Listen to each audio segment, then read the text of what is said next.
এইমাত্র ভয়ানক খবর, বাংলার মুখ্যমন্ত্রী মমতা বন্দ্যোপাধ্যায়ের হেলিকপ্টার আবারও টালমাটাল। দীর্ঘক্ষণ আকাশে চক্কর কাটার পর অবশেষে অবতরণ মুখ্যমন্ত্রীর বিমান। খবর আসছে বজ্রগর্ভ মেঘ দুর্যোগের কারণে এবার ঘটছিল বিপত্তি। আবারও কি ভয়ানক বিপদের হাত থেকে বেঁচে গেলেন বাংলার মুখ্যমন্ত্রী Mamata Bandyopadhyay. Hello friends, Bengal job study সংবাদ চ্যানেলে আপনাদের প্রত্যেককে জানাই স্বাগতম। আজ এক্ষুনি মাত্র বা খবর অনুসারে রাজ্য কেন্দ্র সরকারের তরফ থেকে উঠে এলো আজকের বাছাই করা 20টি গুরুত্বপূর্ণ সংবাদ। শুরুতে হেডলাইন, তারপরে বিস্তারিত খবর। ভোটের আগুনে উত্তবাধ্যায়। তবে এবারের বিধানসভা ভোট যেন সম্মান আর অহংকারের লড়াই। শিক্ষাশ্রী তৃণমূল মানে ঐক্যশ্রী, তৃণমূল মানে কৃষক ভান্ডার, তৃণমূল মানে রূপশ্রী, তৃণমূল মানে জয় জোহর, তৃণমূল মানে দণ্ডমতে, তৃণমূল মানে লক্ষ্মীর ভান্ডার, তৃণমূল মানে নমস্কার, তৃণমূল মানে যুব সাথী, তৃণমূল মানে চায় বাগান, তৃণমূল মানে ধামসা মদল, তৃণমূল মানে দোয়া, তৃণমূল মানে আশীর্বাদ, তৃণমূল মানে শুভকামনা, তৃণমূল মানে ভালোবাসা। কখনো জীবনে শুনেছেন, কখনো জীবনে দেখেছেন সেন্ট্রাল ফোর্স বিজেপি পার্টির ফ্ল্যাগ নিয়ে যাচ্ছে? লজ্জা করে না? গলায় দড়ি দিয়ে মরা উচিত বিজেপির নেতৃবৃন্দকে। এই লজ্জা কোথায় ঢাকবে? এই লজ্জা ঢাকার কি জায়গা আছে? নেই। আমার মা বোনেরা না থাকলে দেশ চলে না, ঘর চলে না। বাংলার নজর থাকছে এবার শুধু বিধানসভা নির্বাচনের দিকে। তবে শুধু বাংলার মানুষ নয়, দিকে দিকে প্রতি এলাকা প্রতিটি ঘন্টায় গোটা ভারতের মানুষ নজর রাখছে এবার বাংলার নির্বাচন। কে কি বার্তা দিচ্ছেন মুখ্যমন্ত্রী মমতাকে হারাতে এবার গোটা দেশ উঠে পড়ে লেগেছে। দিকে দিকে প্রশ্ন উঠছে বাংলার মুখ্যমন্ত্রী মমতা বন্দ্যোপাধ্যায়কে নিয়ে। কেউ আঙুল তুলছে অনুপ্রবেশ, কেউ বা একের পর এক বার্তা। তপ্ত বাংলা, পরিস্থিতি যেন আরো বিপদের দিকে এগোচ্ছে। আর এমনই সময় রামনবমীর মিছিল তোলপাড় গোটা বাংলা, আর তার সাথেই বিধানসভা ভোট নিয়ে এবার উত্তাল। কখনো রাজ্য রাজনীতিক চাপানুতোর, কখনো আবার বাংলার মুখ্যমন্ত্রী মমতা বন্দ্যোপাধ্যায়ের কড়া আওয়াজ। সব মিলিয়ে গোটা বাংলা এক অন্য পর্যায়ে পৌঁছে গেছে, যেন চারিদিকেই উত্তাপ আগুনের আঁচ। আর এমনই সময় একের পর এক খবরের দিকে নজর রাখবো। তবে তার আগে অনুরোধ, যারা নতুন আমাদের চ্যানেলে অবশ্যই সাবস্ক্রাইব করেননি আমাদের চ্যানেলটিকে সাবস্ক্রাইব করুন, বেঙ্গল জব স্টাডি 0.2।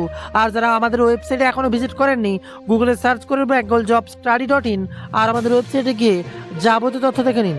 আর আপনি কোন জেলা থেকে খবরটি দেখছেন কমেন্টে লিখে জানান, তাহলে আপনার জেলার খবর থাকবে ভিডিওর মাঝে। এবার আসছে বিস্তারিত আলোচনায় এবং স্পেশাল নিউজে। ভোটের রাজনীতিতে উত্তপ্ত যখন গোটা বাংলা তথা গোটা ভারত নজর থাকছে পশ্চিমবঙ্গের দিকে, এমনই সময় একের পর এক ভুয়ো খবরও চারিদিকে ছড়িয়ে পড়ছে। আবারও লকডাউনের মতো একের পর এক খবর, যা নাকি পুরোপুরি ভুয়ো বলেই খবর উঠে আসছে, আর তা ছড়িয়ে যাচ্ছে সোশ্যাল মিডিয়ায়। আর এর মাঝে বিরাট বড় খবর, মোদির সুরেই সুর মেলালেন পুতিন। ইরানের যুদ্ধ নিয়ে আসবে এবার কোভিডের মতো ধ্বংসযজ্ঞ। বিরাট বড় খবর আবারও সামনে উঠে আসতেই তোলপাড় গোটা দেশ। আর দিকে আবার একের পর এক প্রচারে উত্তপ্ত বাংলা। আর এমনই সময় মমতার আবারও বিভ্রাট। দীর্ঘক্ষণ আকাশে চক্কর কাটার পর অবশেষে অবতরণ মুখ্যমন্ত্রীর বিমান। বজ্রগর্ভ মেঘ দুর্যোগের কারণে এবার এমন কাণ্ড। কি কাণ্ড ঘটেছে এবার বাংলার মুখ্যমন্ত্রী মমতা বন্দ্যোপাধ্যায়ের, থাকছে তা নিয়ে বিরাট বড় খবর। এদিকে আবার এখানেই বিজেপি তৃণমূলের মতো ওয়াশিং মেশিন নেই। আরাবুলকে নিয়ে এবার নৌসাদের কি বললেন ক্ষুব্ধ সেলিম, তোলপাড় গোটা বাংলা। শুক্রবার এসআইআরের দ্বিতীয় সাপ্লিমেন্ট তালিকা প্রকাশ, নাম বাতিলের ট্রাইব্যুনাল কবে, কিভাবে আবেদন, ধোঁয়াশা কাটলো না, উঠে এসছে আরও এক ভয়ঙ্কর খবর। এদিকে অভয়ের মা প্রার্থী হয়েছে, অনেকের ঝাল লাগছে তাদের জন্য। পানিহাটির বিজয়ী প্রার্থী নিয়ে এবার ঝাঁঝ বাড়াতলেন সুকান্ত মজুমদার। তার মাঝে আবার বিরাট বড় খবর, ঘনিষ্ঠ শুভেন্দুর তৃণমূলের অভিযোগের পরই এবার ভবানীপুরের রিটার্নিং অফিসারের বদলের পথে কমিশন।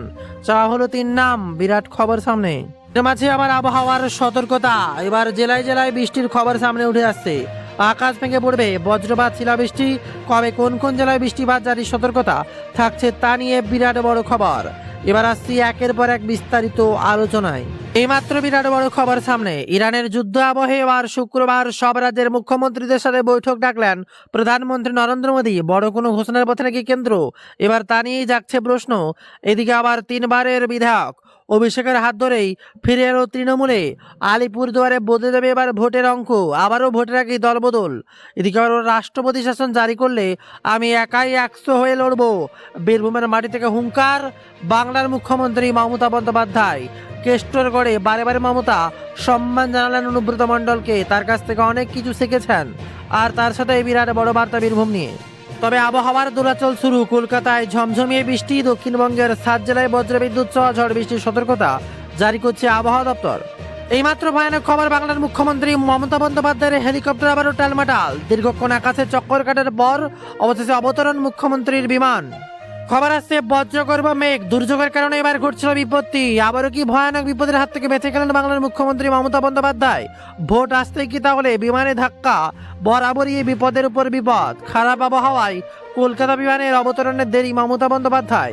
মাঝ আকাশে আটকে পাণ্ডবেশ্বর ও দুবরাজপুরের সভা সেরে বিজেপিও লকডাউন পরিকল্পনা নিয়ে মারাত্মক আক্রমণ। বিরাট বড় খবর সামনে, তোলপাড় গোটা বাংলা। অবশেষে অবতরণ করলো 5টা 800 দুর্যোগ কাটিয়ে বাংলার মুখ্যমন্ত্রী মমতা বন্দ্যোপাধ্যায়ের বিমান।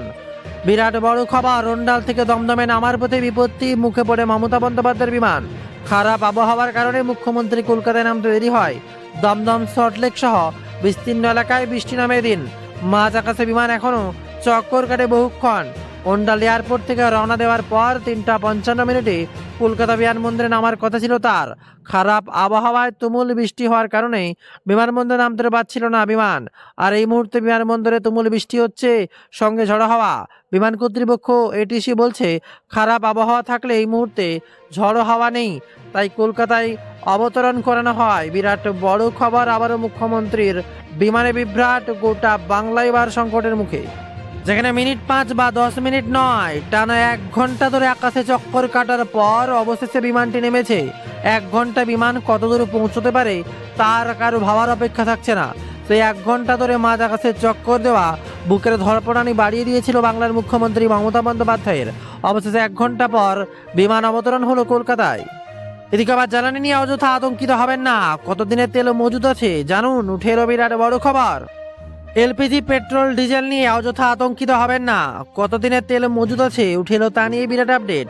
কেন্দ্রের তরফ থেকে জানানো হয়েছে ভারতের 40টি বেশি গ্লোবাল সাপ্লাইয়ের কাছ থেকে ক্রুড তেল কেনে। ইরানের সংঘাত শুরু হওয়ার পর অন্যান্য দেশ থেকে জ্বালানি কিনেছে। দেশের অন্দরে যে রিফাইনারি বা তেল পরিশোধনাগুলি রয়েছে সেগুলো 100% কাজ করছে। যুদ্ধ থামছে না, বাড়ছে উদ্বেগ। শুধু ইরান বা আমেরিকা নয়, বিশ্বের সমস্ত দেশে এবার চিন্তায়। কারণ যে সময় এলপিজি ও জ্বালানির সংকট তীব্র আকার ধারণ করতে পারে, তাই আতঙ্কিত সাধারণ মানুষও। তবে এই সময় বড় আপডেট দিল কেন্দ্র সরকার। দেশের ভারতে কত জ্বালানি রয়েছে তা জানানো হলো। কেন্দ্রের তরফ থেকে জানানো হয় ভারতের কাছে পর্যাপ্ত জ্বালানি ও তেল মজুদ রয়েছে। সাধারণ মানুষ যেন জ্বালানি বা তেলের ঘাটতি নিয়ে আতঙ্কিত বা চিন্তিত না হন। ইরান আমেরিকা যুদ্ধ এবং পশ্চিম এশিয়ার অস্তিত্বের পরিস্থিতিতে ভারতের শক্তির ভান্ডার স্থিতিশীল রয়েছে। পরিস্থিতি সম্পূর্ণ নিয়ন্ত্রণে বলেই খবর সামনে। আর এর মাঝেই খবর, ভোটের আবহে গত 1 মাসেই তল্লাশিতে উদ্ধার হলো 400 কোটি টাকা। তৈরি হচ্ছে কমিশনের বিশেষ টিম। 5 বিধানসভায় 5173টির বেশি ফ্লাইং স্কোয়াড মোতায়েন করা হয়েছে। তাতে কোনো অভিযোগ পাওয়া গেলেই 100 মিনিটের মধ্যেই নিষ্পত্তি করা হবে। এর পাশাপাশি বিভিন্ন স্থানে তল্লাশির জন্য 5200টির বেশি স্ট্যাটিক সার্ভেলেন্স টিম মোতায়েন করা হয়েছে।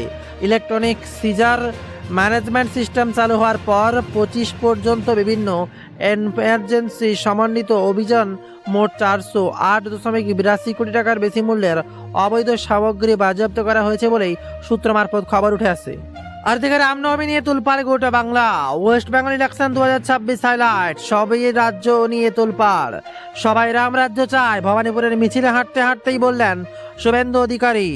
অপরদিকে ভবানীপুরে রামনবমী উপলক্ষে মিছিল করছেন শুভেন্দু অধিকারী। পুলিশ সূত্রে খবর, রামনবমীর জন্য বিশাল পরিমাণে পুলিশ মোতায়েন করেছে লালবাজার। প্রতিটি ডেপুটি কমিশনার পদমর্যাদার অফিসার নজরদারিতে অ্যাসিস্ট্যান্ট কমিশনের পদমর্যাদা অফিসার সহ সমস্ত পুলিশকে রাস্তায় থাকার নির্দেশ দেওয়া হয়েছে। প্রতিটি মিছিলের আগে ও পরে পুলিশ কর্মীরা থাকবেন বলেই খবর উঠে আসে। বৃহস্পতিবারই রামনবমী, আর সেই উপলক্ষে শহর জুড়ে র্যালি অব্যাহত। বেলা 11টা থেকে শুরু হয়েছে পরপর মিছিল। মূলত এই মিছিলগুলো হবে রামনবমীর জন্যই। বেলা 12টায় হেস্টিংসের বড় মিছিল বেরোতে পারে। সেই সময় যান চলাচল সাময়িক বিঘ্ন থাকছে। দুপুর 2:30 থেকে মিছিল বের হবে বেহালা চৌরাস্তা থেকে। একই সময় বড়বাজার থেকেও মিছিল বেরোবে। অপরদিকে বিকেল 4টের সময় ব্যান্ডেল ব্রিজ থেকে মিছিল বেরোনোর কথা সামনে উঠে আসতে এবার তোলপাড় গোটা দেশ। আর এর মাঝে বিরাট বড় খবর সামনে উঠে আসছে। মুখ্যমন্ত্রীর সাথে জরুরি বৈঠকে বসেছেন প্রধানমন্ত্রী নরেন্দ্র মোদী। আর তাতেই বাংলা সহ 5 রাজ্য বাদ আগামীকাল 27শে মার্চ ভিডিও কনফারেন্সের মাধ্যমে জরুরি বৈঠক করবেন প্রধানমন্ত্রী নরেন্দ্র মোদী। ভোটমুখী রাজ্যগুলি বাদে বাকি রাজ্যে মুখ্যমন্ত্রীর সাথে বৈঠক করবেন। ভোটমুখী রাজ্যের মুখ্য সচিবদের সঙ্গে আলাদাভাবে বৈঠক করা হবে সূত্রের খবর। জানা গিয়েছে আগামীকাল সন্ধ্যে 6:30 নাগাদ বৈঠকে বসবেন প্রধানমন্ত্রী। মূলত জরুরি পরিস্থিতিতে প্রস্তুতি কতটা, সাপ্লাই চেন, শক্তি সুরক্ষা, বিদেশ বসবাসকারী ভারতীয় নাগরিকদের সুরক্ষা নিয়ে আলোচনা চলছে জোর কদমে। আর এছাড়াও একের পর এক খবর নিয়ে থাকছে বিস্তারিত আলোচনা। সমস্ত খবরগুলো পরের খবরে জানার আগে অবশ্যই কোন জেলা থেকে খবরটি দেখছেন কমেন্টে লিখে জানাবেন। আর সেই সাথে যারা বেঙ্গল জব স্টাডি 0.2 ইউটিউব চ্যানেলকে সাবস্ক্রাইব করেননি, সাবস্ক্রাইব করুন এবং গুগলে গিয়ে সার্চ করুন bengalJobStudy.in, স্পেশাল নিউজ পাবেন সবার আগে। এবার আসছি পরের খবরে, যা জানার জন্য আমাদের নতুন ভিডিওটি দেখতে থাকুন।